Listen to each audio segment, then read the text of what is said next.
지난 시간에 이어서 감사를 선택하라. 2006년 7월호에 가이드 포스트지에 보면 이런 글이 실린 게 있습니다.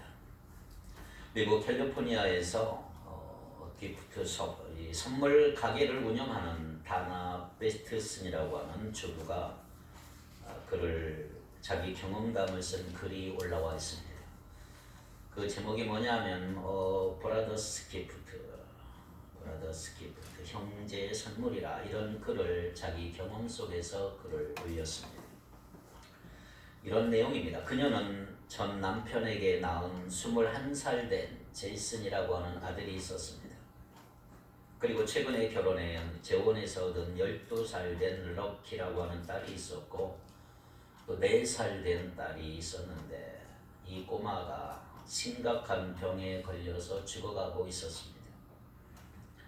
이 4살짜리가 아주 악성 바이러스의 간에 침투가 되어서 이 간이 제 기능을 발휘하지 못하고 있는 것입니다. 12시간 안에 간 이식을 받지 못하면 죽을 수밖에 없었기 때문에 의사나 부모나 발을 동동거리고 있었습니다. 의사는 이렇게 말합니다. 시간이 없다고. 유일한 소망은 살아있는 간 기증자를 구하는 것입니다. 자, 급한 시간에 신장이 아니고 간이 간. 사람은 신장은 두 개가 있어서 하나를 나눠줄 수는 있지만 간장은 누구나 하나밖에 없는 것입니다. 그것을 절반을 잘라서 나눠주는 거죠. 이 같은 위험한 수술을 해주겠다고 나서는 사람이 어디 있겠습니까? 그것도 12시간 안에. 모두가 염려하고 걱정했어. 어머니는 발을 동동 구르면서 초조하면서 하나님 앞에 기도해. 어찌하면 좋을까? 그런데 전 남편의 아들인 제이슨, 21살의 제이슨이 자원을 한 거예요. 자원을. 자기의 간을 나눠주겠다고. 알고 보세요. 이것은 이복 형제잖아. 이복 형제. 어머니는 같지만 아버지는 다른. 체질적으로 맞을까 하는 것도 염려를 했지만 다행히 의사는 맞는다고 해서 수술을 강행하기도 합니다. 이런 불안한 가운데 수술을 하는 거예요. 제이슨이라고 하는 아들과 4살 난 딸을 수술실에 넣고 수술을 받는 동안 그는 12살 된 딸의 손목을 잡고 수술실 문 앞에서 무릎 꿇고 하나님 앞에 기도해. 하나님, 살려주십시오. 잘못하면 2 자식을 한꺼번에 죽게 생겼는데 어찌하면 좋겠습니까? 초조와 불안과 걱정과 염려가 되기도 했지만, 그러나 한편 생각하면 얼마나 감사한 일인지 모릅니다. 엄격히 말하면 자기 친동생도 아닌 이복 형제가 생명처럼 소중한 간을 주겠다고 수술실에 들어간 것입니다. 그 차원하는 마음이 너무나 고마웠고 이 아들이 너무나 고마운 것입니다. 이같이 강팍한 세상에, 억울함이 힘든 이 세상에 마음이 너무나 고맙고 한편으로는 감사의 기도를 드리고, 또 한편으로는 수술 자체가 너무나 어려우니까 수술 자체를 생각하는 걱정이고, 또 생각하면 감사하고, 우리 가정에 이렇게 거룩한 사랑이 있고 내 아들이 이렇게 귀한 사랑을 나타낸다는 것이 너무나 감사한 거죠. 한편으로는 걱정, 한편으로는 감사. 이렇게 초조한 가운데 수술을 잘 마쳐서 둘 다 성공했답니다. 이것이 브라더스 기프트의 형제의 선물이라. 형제가 준 가장 귀한 선물을 받은 거지.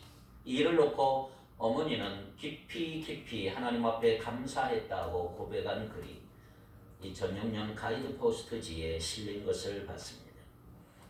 여러분, 언제나 우리는 감사와 염려는 엇갈리게 올라. 늘 엇갈려요.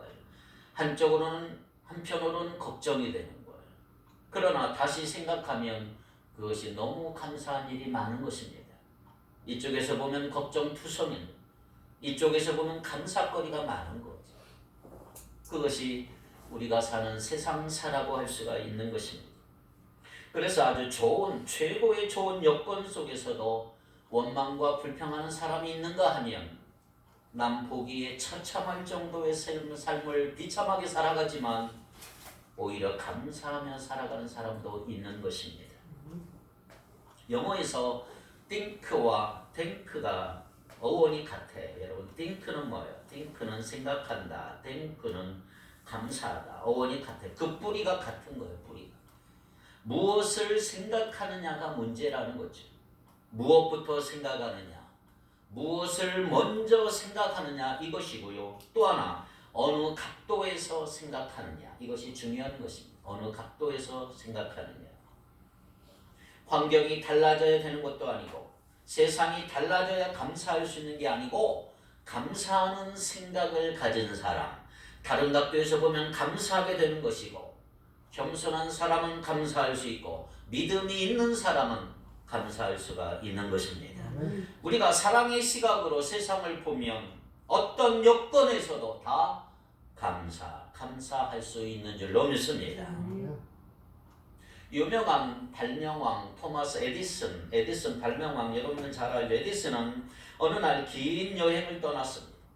그는 발명을 위해서 온 시간을 바치는 사람이라 여행 중에도 시간이 아까워 기차 가운데 조그만 실험실을 만들어 놓고 거기서 연구를 하며 여행을 떠납니다.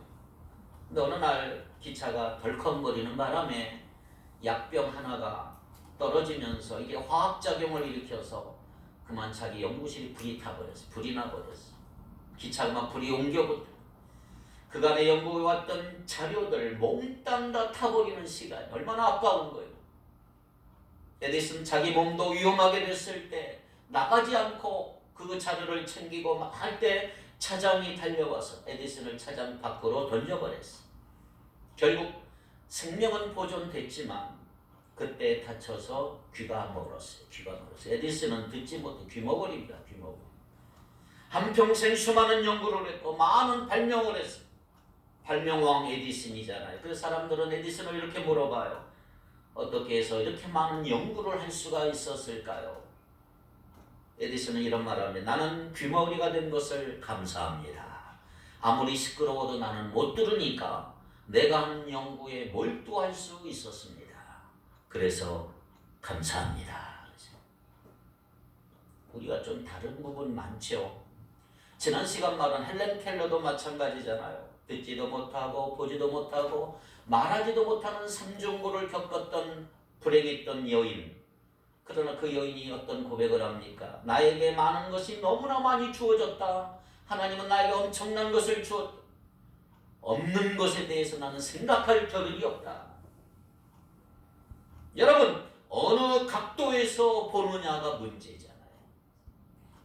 무엇을 생각하느냐에 따라서 감사가 되고 원망이 될 수 있는 거죠. 환경이 바뀌고 여건이 바뀌고 세상이 달라지기를 한평생 기다려도 그 사람의 입에서는 감사가 없는 거예요. 그렇다면 여러분 복이 뭔지 아세요? 복이 뭘까요? 종은 울리면서 소리가 나야 종인 것이 감사하는 마음이 우러나야 복이다. 잘 산다고 복이 아니에요. 가졌다고 복이 아니에요. 출세했다고 복이 아니고 감사하는 마음이 충만하면 바로 그것이 복인 줄 믿습니다. 1946년에 노벨 문학상을 수상한 헤르만 헤세가 있습니다. 헤르만 헤세는 이런 얘기를 했어요. 행복은 대상이 아니라 재능이다. 사람들은 보통 어떤 조건이나 어떤 대상이 나를 행복하게 해준다고 생각을 해요. 아니요, 그렇지 않다는 겁니다. 그보다는 어떤 어려움이나 난관 속에서도 행복을 선택할 수 있는 능력을 헤르만 헤세는 그 재능이다 이렇게 표현합니다. 우리는 조건을 많이 생각해요. 그 조건이 충족되고 만족할 때 감사할 수 있다라고 얘기하잖아요. 내가 어디 회사에 취직할 때 감사하다. 내가 어떤 시험에 합격했을 때 감사. 조건이 충족될 때 우리는 감사하다고 말을 하는 거예요. 그러나 하나님 그렇게 말하지 않아요. 우리가 가지고 있는 행복의 대상이나 조건이 문제가 아니고 그 대상과 조건을 넘어서는 어려운 가운데서도 행복을 가려내고 행복을 쟁취해내는 그 재능이 오늘 우리에게 필요하다. 자, 빌립보서 4장을 볼까요? 빌립보서 4장 11절로 13절 바울이 이런 고백을 했어요. 빌립보서 4장 11절로 13절 시작. 내가 궁핍함으로 말하는 것이 아니니라. 어떠한 형편이든지 나는 자족하기를 배웠노니 나는 비천에 처할 줄도 알고 풍부에 처할 줄도 알아. 모든 일 곧 배부름과 배고픔과 풍부와 궁핍에도 처할 줄 아는 일체의 비결을 배웠노라. 내게 능력 주시는 자 안에서 내가 모든 것을 할 수 있느니라. 할렐루야. 일체의 비결을 배웠던 바울. 그래서 주님이 내게 능력 주신다면 나는 모든 것을 할 수 있다라고. 그렇습니다. 예수 믿는 우리는 환경에 지배당하지 않고 오히려 환경을 뛰어넘는 기쁨이 있어야 되고 감사의 삶을 살 수 있어야 된단 말이에요. 예수 믿는 우리는 어떤 형편이든지 궁핍에 처하든지 고난에 처하든지 심지어는 교도소 수용소에 갇혀 있다 할지라도 거기에서 감사의 제목을 끌어낼 수 있는 능력을 가진 존재들이다.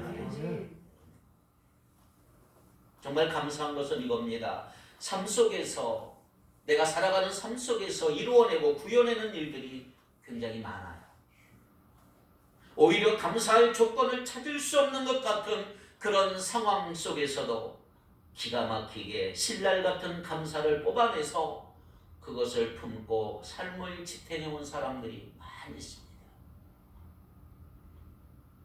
나는 오늘 어떤 이론을 나누려고 하는 것이 아니고 이런 삶이 실제로 가능했던, 실제로 가능하다는 것을 보여준 구약의 한 인물을 소개하려고 합니다. 그 사람은 바로 다니엘. 오늘 우리가 본문을 보면 다니엘을 살펴보면 다니엘은 불행한 시대를 살았던 사람이었습니다. 나라는 정복당했고 어린 나이에 자기 나라를 망하게 한 원수의 나라 바벨론에 포로로 끌려갔습니다. 귀족 가문 출신으로 장래가 촉망되던 다니엘이 역사에 함몰되어 하루아침에 비극의 한복판으로 끌려가게 된 것입니다. 그곳에서 어떤 일을 겪어요? 이름을 바꾸고 개종하고 이름을 뺏기는 엄청난 수모를 겪기 시작을 합니다. 다니엘 1장 6절로 7절을 봅니다. 그들 가운데는 유다 자손 곧 다니엘과 하나냐와 미사엘과 아사라가 있었더니 환관장이 그들의 이름을 고쳐 다니엘은 벨드사살이라 하고 하나냐는 사드락이라 하고 미사엘은 메삭이라 하고 아사라는 아벳느고라 하였더라. 자, 이름이 어떻게 바뀌었어요? 다니엘은 뭐로 바뀌었어요? 벨드사살. 여러분 다니엘의 뜻은 뭐냐면 하나님은 나의 심판자다 이런 뜻입니다. 다니엘은 하나님은 나의 심판자다. 근데 벨드사살 이름이 바뀌었어요. 벨드사살은 뭐냐? 벨이요 나의 생명을 보호하소서 이런 뜻입니다. 자, 여기서 벨은 하나님이 아니고 바벨론의 신을 말합니다. 잡신. 자, 지금까지 다니엘은 하나님의 주권을 믿고 의지하는 이름을 가지고 있었는데 하루아침에 초라한 이방 잡신을 섬기는 이름으로 전락해버린 거죠. 그리고 실제로 바벨론 왕에게 충성을 강요당하는 불행한 일이 펼쳐지게 된 것입니다. 자, 그때 다니엘이 가졌던 그 자괴감이라고 할까 얼마나 심했을까. 과거 우리나라도 일제 압력이 안중근 의사 같은 분들은 얼마나 이 나라 이런 슬픔이 컸길래 자괴감이 너무너무 그냥 컸다는 말이지. 특별히 청소년기 생각이 많고 방황하는 시기니까 하나님을 원망하기 쉬운 상황이기도 했을 거라 이 말이지. 그런데 다니엘은 하나님을 한 번도 원망하지 않은 거예요. 자, 사실 이 비극이 초래된 것은 무엇 때문에 그럽니까? 이스라엘 백성이 하나님의 돌아서고 하나님 말을 듣지 않고 배교했기 때문에 하나님이 바벨론을 통해서 이스라엘을 망하게 한 거잖아요. 그 죄의 대가로 일어난 일들 다 바벨론으로 끌려가 버렸어요. 그러나 인간은 항상 자기들이 한 짓은 생각할 수 있고 하나님만 원망합니다. 내가 한 짓은 아무것도 생각나. 그러나 하나님만 원망. 왜 하나님은 우리 민족을 도와주지 않냐고. 왜 우리 민족이 이런 멸망의 길을 가도록 내버려 두냐고. 하나님은 무능한 것 아니냐고. 어쩌면 하나님 안 계신 것 아니냐고 원망하는 것이 오늘 우리의 모습이라고 할 수가 있는 거지. 그런데 놀랍게도 다니엘은 그런 원망 불평이 하나도 없었어. 어려운 상황 속에서도 끝까지 하나님을 의지했고 바울이 말한 것처럼 어떤 형편에서도 자족하며 살았던 사람이 다니엘이었다 이 말이에요. 그걸과 페르시아 제국의 중앙 총리로 임명받는 놀라운 기적을 경험한다는 거죠. 총리가 됐죠. 그 당시 총리는 3명. 왕 밑에 3명의 총리가 있는데 그 중에 하나예요. 대빵 왕초 총리가 되는 거죠. 한 걸음 더 나가 바벨론이 이제 망했어요. 그 다음 나라가 페르시아가 바벨론을 망했는데 왕조가 바뀌는 그런 혼란스러운 상황 가운데서도 여전히 다니엘은 왕조를 뛰어넘는 인정을 받았고 또 계속 총리로 일을 한단 말이죠. 중직을 맡을 수 있었던 거 왜 그랬을까요? 중요한 것은 다니엘이 이런 놀라운 삶을 살 수 있었던 비결이 무엇인가를 우리는 알아야 됩니다. 그가 어떻게 그런 진흙탕 속에서도 장미꽃을 피우는 같은 인생이 되었을까? 먼저 그에게는 하나님을 향한 절대 믿음이 있었습니다. 그리고 더 중요한 거, 하나님을 향한 절대 감사가 있었습니다.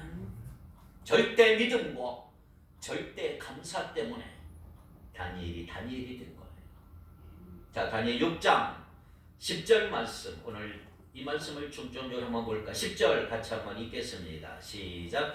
다니엘이 이 조서에 왕의 도장이 찍힌 것을 알고도 자기 집에 돌아가서는 윗방에 올라가 예루살렘으로 향한 창문을 열고 전에 하던 대로 하루 3번씩 무릎을 꿇고 기도하며 그의 하나님께 감사하였더라. 페르시아 제국의 총리로 임명을 받았어요. 이제 나이가 많았습니다. 다니엘이 나이가 많아서 청년 때 끌려가 노인 때까지 나이 많았던 다니엘은 절체절명의 위기에 지금 처하고 있는 거예요. 뭐냐면 급부상하는 이 다니엘을 경계한 정치적인 정적들이 그에게 올가미를 씌운 것입니다. 다니엘 앞에는 이제 2가지 선택이 놓여 있어요. 2가지 선택. 하나는 뭐냐면 너 하나님을 배신하고 목숨을 부지해라. 살아나려면 하나님을 배신하라. 또 하나, 하나님 배신하지 않으려면 사자굴 속에 들어가라. 둘 중에 하나 선택해야 돼. 다니엘은 이 2갈래 길에서 어떤 길을 선택합니까? 후자를 선택하잖아요. 다시 말해서 다니엘은 하나님을 배반하지 아니하고 죽음을 선택하는 거예요. 사자굴 속에 들어가는 거예요. 얼마나 대단한 믿음입니까? 여러분 그럴 수 있을까요? 더 중요한 거, 감사할 것이 하나도 없는 상황 속에서 다니엘은 하나님께 감사했더라. 쉬운가요?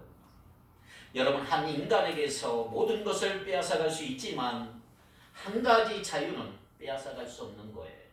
어떤 상황에 놓이더라 할지라도 내 삶에 대한 태도를 선택할 수 있는 자유는 빼앗아갈 수는 없습니다. 다니엘이죠. 그러니까 전 다니엘은 현실의 상황을 뛰어넘는 절대 믿음과 절대 감사가 있었던 것을 알 수가 있는 중요한 사실. 오늘 이런 환경과 상황을 뛰어넘는 감사를 가르치는 곳 교회다.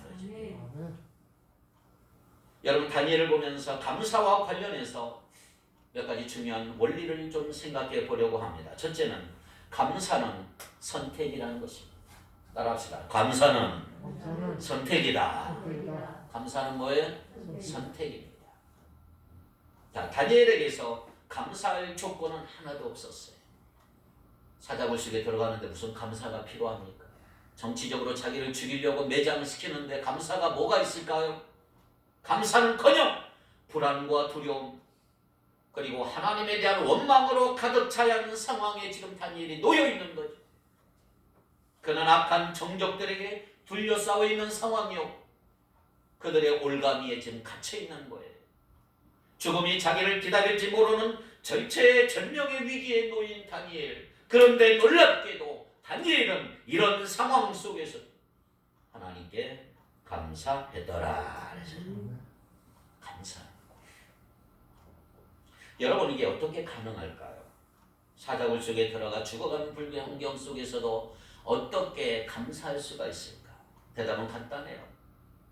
다니엘이 불안 대신에 감사를 선택했기 때문입니다. 다니엘에서 배운 게 바로 이거예요. 감사할 수 있는 상황이 감사를 낳는 게 아니고 감사하기로 결단했기 때문에 감사할 수 있다. 믿습니까? 감사하기로 결단하기를 바랍니다.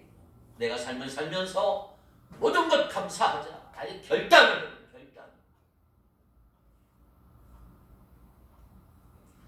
여러분 그 한비야 씨라고 있어요. 한비야. 대한민국 국제구호 활동가고요. 월드비전 긴급 구호팀 팀장이고요. 여대생들이 가장 존경하는 대상 1위. 배낭여행의 시초. 우리 한국의 한비야 씨를 여러분 아시는 분은 아실 거예요. 이분이 언젠가 TV에 나와서 자기 이야기를 합니다. 자기 이야기 참 인상적인 얘기를 합니다. 한비야 씨 아버지는 유능한 기자 출신인데 유복한 집안이 아주 잘 살았습니다. 그런데 한비야 씨가 중학교 때 그만 아버지가 돌아갔습니다. 가세가 기울어지기 시작해. 집안 형편이 너무나 힘들고 어려워졌어요. 그러다 보니까 한비야 씨는 경제적으로 너무 힘드니까 대학에 진학할 수가 없는 거예요. 대학에 못 들어가요. 갈 형편이 안 되니까. 그런데 명문대학에 다니는 한 남학생이 한비야 씨를 줄줄줄 따라다니기 시작하는 거예요. 좋다고 막 따라다니고 몇 년간. 처음에는 거절했지만 자꾸 따라다니니까 할 수 없이 정이 들고 교제를 시작을 했어요. 시간이 지나서 남자친구 집에서 사귀는 사람이 궁금하다며 한비야 씨를 집으로 초대를 했어요.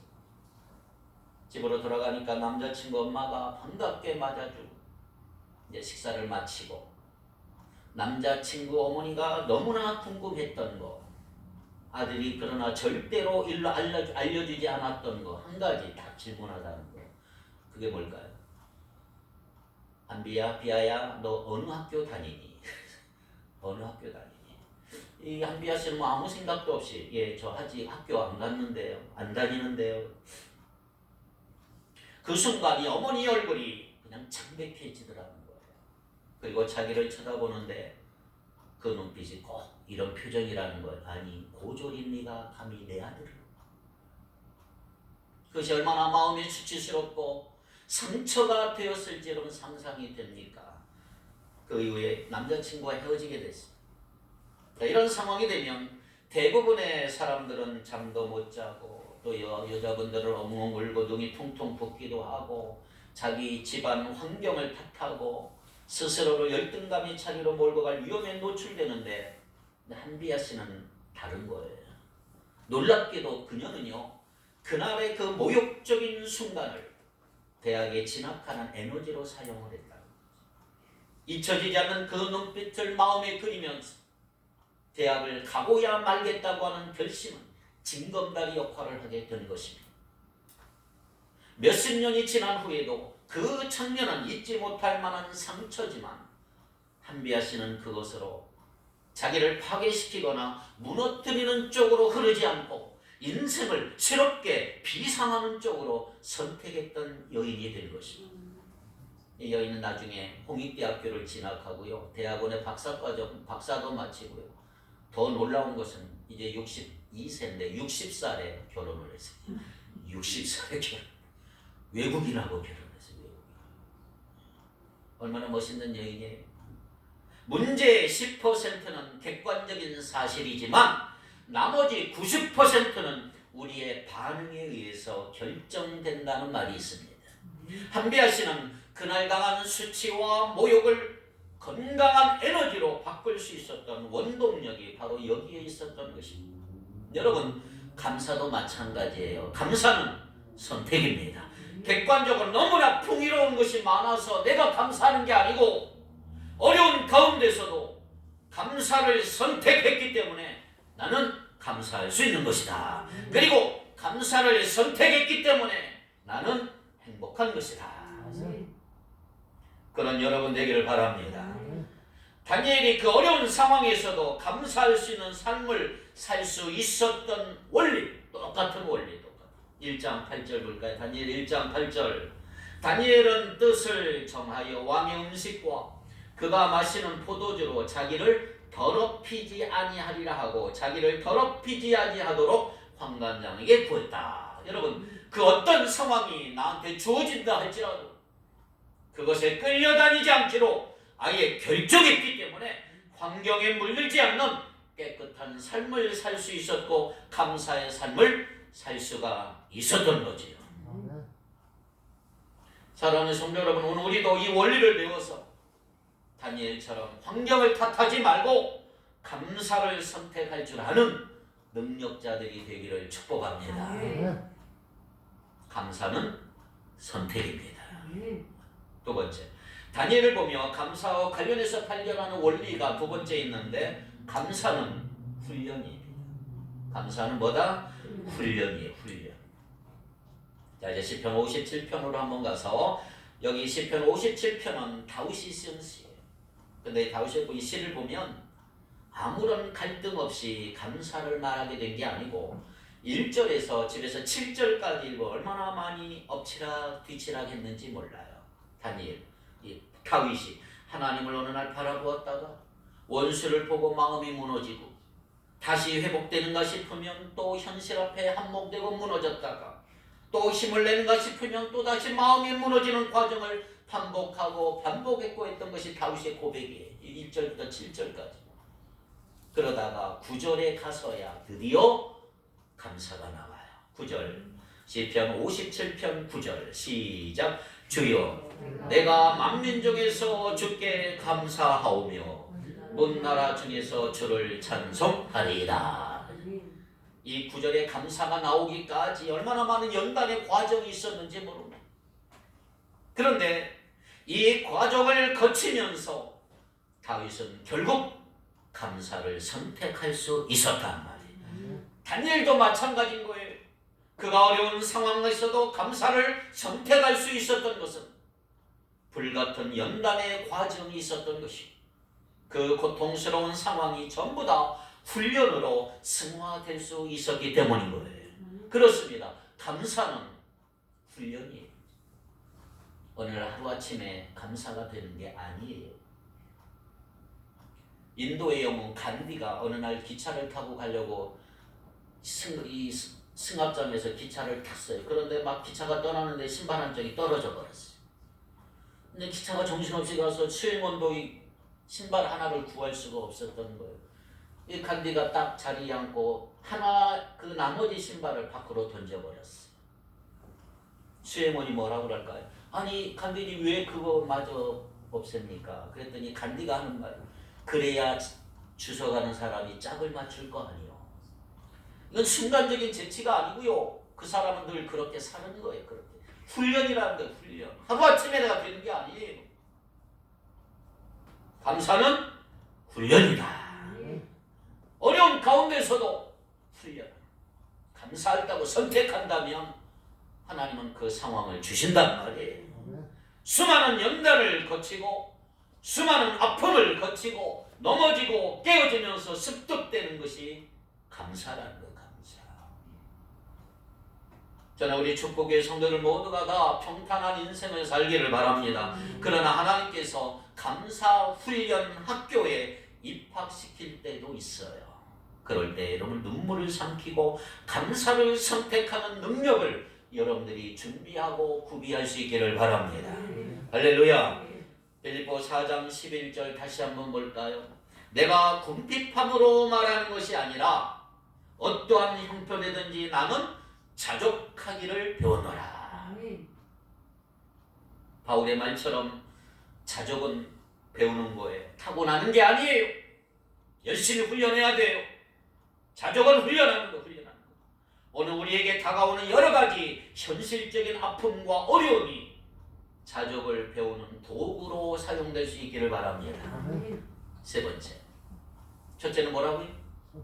감사는 선택이다. 두 번째, 감사는 훈련. 세 번째, 감사는 능력입니다. 능력. 한번 따라할게요. 감사는 능력이다. 믿습니까? 감사는 선택이고, 감사는 훈련이고, 감사는 능력입니다. 자, 다니엘이 하나님께 감사는 드렸지만 감사할 내용은 아직 오지 않은 거예요. 감사할 내용이 없어요. 그런데 미리 당겨서 감사한 거예요. 이게 얼마나 큰 능력이 있는지 아세요, 여러분? 그런데 다니엘의 이후 이야기를 잘 읽어보세요. 놀라운 사실을 발견합니다. 다니엘은 지금 감사할 수 있는 상황이 아니고 감사할 조건이 하나도 없었어. 앞당겨 감사했어요. 10절 그 내용입니다. 10절이 다니엘이 조서의 왕의 도장이 찍힌 거. 조서에 뭐라고요? 억울하게 이 감방에 가서 막 사자밥 된다 이거 잘못하면 윗방에 올라가 예루살렘으로 상한 창문을 열고 전에 하던 대로 하루 3번씩 무릎을 꿇고 기도하며 그 다음에 그의 하나님께 감사하였더라. 앞당겨. 지금 감사할 내용이 하나도 없잖아요. 10절에 하나님께 순종할 뿐만 아니라 그런 환경을 주신 하나님께 선행하며 감사한 것이에요. 그랬더니 사자굴에 들어가는 과정과 이후에 일어날 일들, 앞당겨 감사했던 수많은 감사의 내용이 그대로 이루어진 거예요. 감사할 조건이 하나도 없던 상황 속에서 다니엘이 미리 하나님께 감사했더니 그 미리 드린 감사가 다 현실로 이루어지더라. 할렐루야. 여러분 중요한 원리를 하나 배우셔야 합니다. 우리에게도 오늘 드리는 이 감사가 우리 여러분의 매일매일의 삶에 실제로 이루어지고 구현되는 이런 축복이 있을 줄로 믿습니다. 빌립보 4장 다시 한번 보세요. 11절로 13절 같이 한번 읽겠습니다. 시작. 내가 돈으로 말하는 것이 아니라 어떠한 형편든지 나는 자족하기를 배웠으니 나는 비참에 처하지도 알고 공부에 처하지도 알아. 모든 일 고급됨으로와 배고픔과 풍부와 궁핍에도 처할 줄 아는 뜻을 교회에 배운다. 내가 능력 주신 자 안에서 내가 모든 것을 할 수 있느냐. 아멘. 나는 비천에 처할 줄도 알고 풍부에 처할 줄도 알아.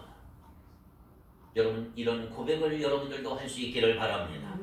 환경이 답답하고 감사도 나오지 않고 원망과 불평이 나올 때 여러분들 당겨서 감사해 보시길 바랍니다. 그럼 오늘 드린 감사가 내일의 삶에 능력이 될 줄로 믿습니다. 다시 말하지만 감사는 조건이 아니고 선택입니다. 그리고 감사는 훈련인 동시에 능력입니다. 하나님께서 여러 어려운 환경 그런 상황 속에서도 감사를 선택할 수 있는 능력을 여러분에게 주신 줄 믿습니다. 이 어렵고 힘든 시대 예수님의 은혜로 주님의 은혜로 여기까지 올 수 있었어요. 이제부터 계속해서 감사를 선택할 수 있기를 바랍니다. 감사를 훈련하시기 바랍니다. 감사는 능력입니다.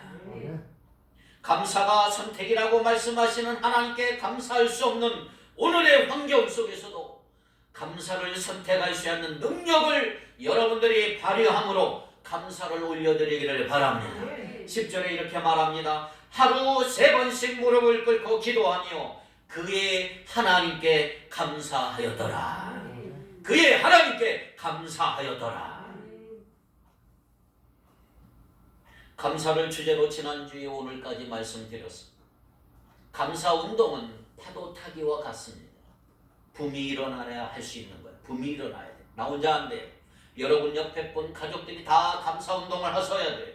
먼저 여러분 가정 안에 감사의 붐이 일어나길 바랍니다. 감사를 선택하고 감사를 훈련하시기 바랍니다. 그것이 교회로 번져오기를 바랍니다. 어둡고 우울한 한국교회 분위기를 감사로 변화시키는 그런 능력의 운동이 여러분 통해서 일어나기를 바랍니다. 감사를 회복하시기 바라요. 하루 5개씩 감사를 한번 적어보세요. 하나님이 나에게 이렇게 많은 은혜를 주셨구나. 감사를 주셨구나. 넘치게 된단 말이야. 감사를 회복함으로 여러분의 가정과 교회가 살아나는 하나님의 백성들 되기를 주의 이름으로 축복합니다. 기도합니다. 거룩하신 아버지 하나님, 모든 것이 주님의 은혜였습니다. 감사합니다. 날마다 감사를 선택하게 하시고 감사를 훈련함으로 능력 있는 삶을 살아가는 우리 모두가 되게 하여 주옵소서. 감사하는 성도가 되어 모든 것이 회복되게 하여 주옵소서. 감사하며 예수님의 이름으로 기도하옵나이다. 아멘.